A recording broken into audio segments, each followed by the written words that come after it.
Hello everyone, how is everyone doing? I'd like to share the fresh air and the beautiful surroundings here to everyone wherever you are. Today I would like to take time to answer one of the questions that I received recently about how to deal with criticisms.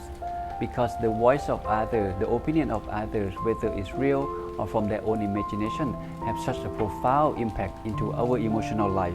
So it is essential for us to know how to deal with it properly. So today let's take a look through the Buddhist lens of how to deal with criticisms taught by the Buddha.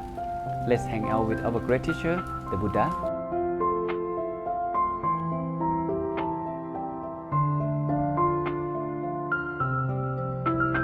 Criticism is nothing but just the voice of others. It can be good voice, bad voice, constructive or destructive, hurtful or helpful, just or unjust, you name it.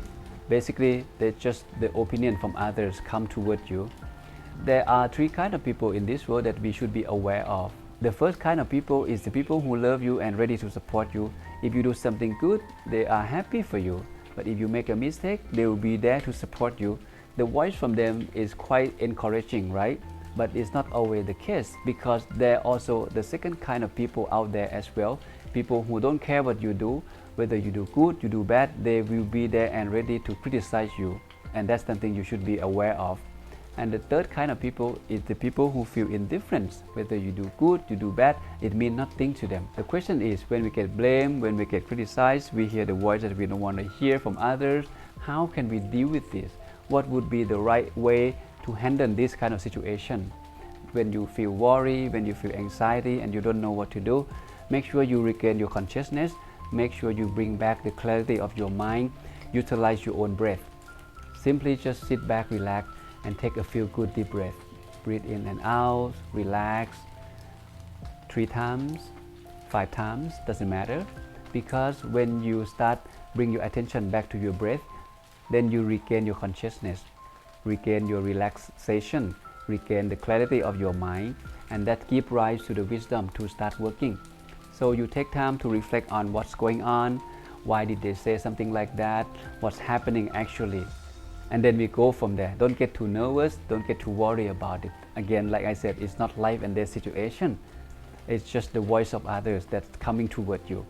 And second thing, after you investigate what's actually going on, by being mindful, by listening to them attentively, if this considered a constructive criticism, I think it's worth listening to. I think we should welcome it. Because if someone brave enough to say something to you about what you should be adjust, they take a risk for you to get mad, and they take a risk for them to lose their relationship with you. So we should admire the efforts that they find way to let us know what they want us to hear. The Buddha said if we receive an opinion from the wise people, we should gladly welcome them, because it's worth listening to. These people always look into the best in you. That's why they are willing to share their honest opinion about you. And in the reality, it's hard to find such a people like this who are always there to support you and sincerely give you their feedback to you so you can improve yourself. And that is why it's worth listening to them. Sometimes we can think of people who give constructive criticism to you as the people who point you toward the path of finding the treasure in your life. I think it's always nice to hear the other's perspective about our own self, because we tend not to see our own fault. We only see good things about ourselves. And when someone gives us those constructive criticisms, we should be happy and feel grateful for that. And the second thing, after you being mindful and you reflect on what you hear, you reflect on what they say to you deeply, and you realize that this is a destructive criticism. What they say is from their ignorance, from their will, their story, their emotion, their anger, or they may even have a jealousy mind toward of what you do. If that's the case, we shouldn't be taking those criticized seriously. If you can let it go, and then let it go. At least we can learn something about that person. You may not really want to know about them, but it's good to know anyway about how they think about your work, how they think about what you do. As I mentioned earlier, no one in this world is perfect. No matter how hard you try to do good things, to do the best in your work, at the end of the day, you will get complaint from someone somewhere anyway. Look at the Buddha himself. During his time, one of the Brahmin came to him and criticized the Buddha. The Buddha sat there, listened to him calmly until he ran out of anything to say about the Buddha. And at the end of his complaint about the Buddha asked him the question, Well, Brahmins, if someone come to your house and you offering them food, if they don't take that food, who is that food belong to? And the Brahmin said, of course it belongs to me. And the Buddha said, well, it's the same thing. The word that you said to me, if I don't accept it, and now it belongs back to you. As you reflect on this, I think this is a very powerful example that we can relate it to in the reality. No one can disturb our mind unless you allow them to. You can let them say whatever they want to say, and deep down in your heart, you know this is not true. It's just by their will or by their misunderstanding. I think we can take this opportunity to develop right understanding and develop compassion toward that person. Don't let them discourage you and distract you from the path of doing good things. So instead of getting mad, getting worried too much about it, take this time to reflect on this deeply, appreciate what happened to you, and encourage yourself to continue doing good things. Now we come to the last part of how to deal with criticisms. One of the teachings of the Buddha, he mentioned about the 8 worldly conditions or the 8 worldly winds, which you may have heard about: gain and loss, fame and infamy, praise and blame, pleasure and pain. Praise and blame are 2 of the worldly winds. The Buddha used the metaphor of the weather or the winds.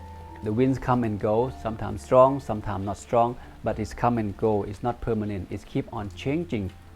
Same thing like opinions of others that come to you, it will keep on changing. It will not be the same, and it's temporarily. Today they may say something good to you, tomorrow they may say something bad to you based on their story, based on their will, based on the situation. So similar to the weather or the winds, it's come and go, it's keep on changing. If you let them, the wind will take you away. But if you are mindful and stand firmly, you can observe the wind as it blows to you. And this is something worth reflection on it. And one of the teachings of the Buddha, he mentioned that ordinary people, they don't know how to deal with their minds.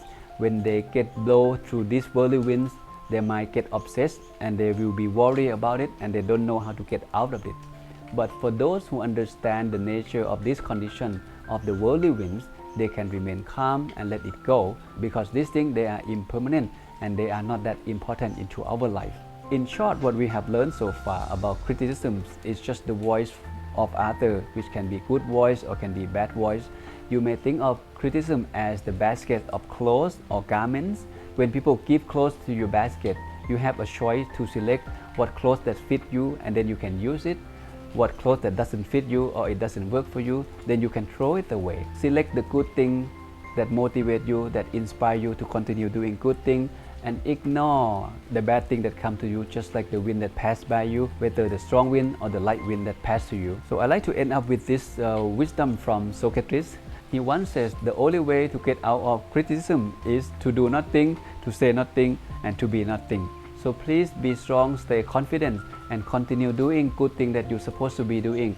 Don't let the bad voice of others discourage you and distract you from the path of doing good things. Hope this video inspire you and motivate you to better yourself and better the whole world. Namo Buddhaya.